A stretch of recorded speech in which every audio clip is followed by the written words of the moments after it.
The importance of history and club culture was the order of the day for North Melbourne's first to third year players.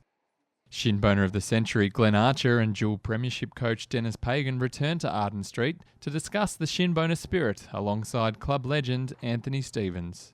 Pagan, who coached the Roos to their most recent flags in 1996 and 1999, said the club's up-and-coming stars had the opportunity to define their own eras.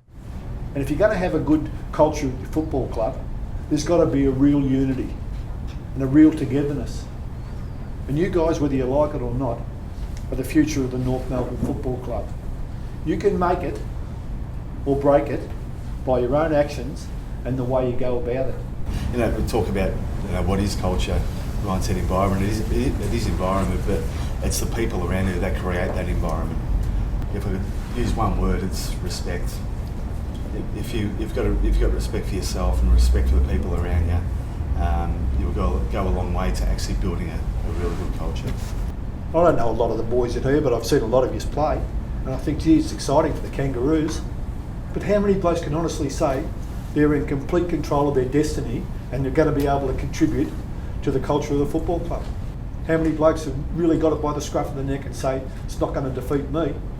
The commitment and off-field requirements of being an AFL football player have certainly changed since Archer and Stevens were taking to the field. But according to Pagan, there is one simple premise. You know, the most important principle in football is to win the ball. Everything else stems from that. With the season fast approaching, competition for spots continues to heat up.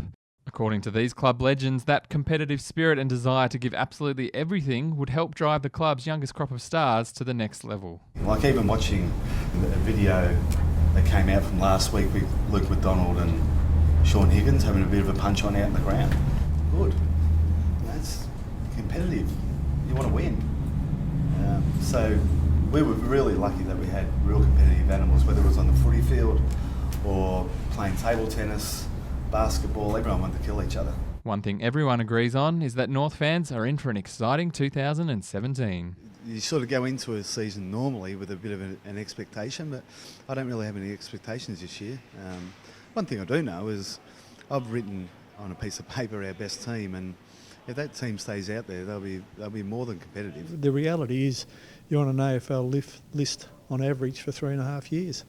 If you're going to play for 10 years, it doesn't happen by itself. You've got to make it happen, and it's about totally committing yourself to your craft and your football club and the people you're involved with. And if that happens, and we can get, or the Kangaroos can get as many youngsters as possible doing that, they've got a real chance of being successful.